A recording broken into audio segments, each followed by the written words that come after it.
A rabbi was getting ready to retire after many years in his line of work, performing circumcisions.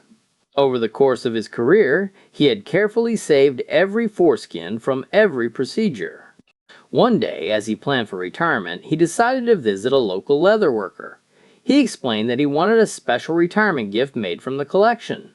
The leather worker agreed and told him to return in a couple of weeks. When the rabbi came back later, the leather worker proudly handed him the finished product.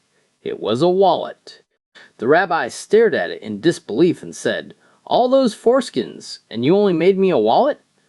The leather worker smiled and replied, "Don't fret. If you rub it a bit, it becomes a suitcase." Two rednecks flew to Canada for a hunting trip. They chartered a small plane to drop them deep into the Rockies for a week of moose hunting. By the end of the trip, they had successfully bagged 6 moose. When it was time to head home, they began loading the plane. The pilot stopped them and said the plane could only carry 4 moose. The 2 hunters immediately protested. "Last year we shot 6. The pilot let us take them all, and he had the same plane as yours." After some arguing, the pilot finally gave in. All 6 moose were loaded onto the plane. The plane took off.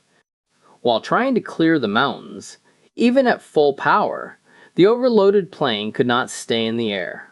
It crashed into the wilderness below.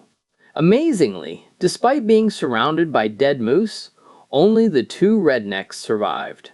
They crawled out of the wreckage and looked around. Billy Ray asked Billy Bob, "Any idea where we are?" Billy Bob replied, "I think we're pretty close to where we crashed last year."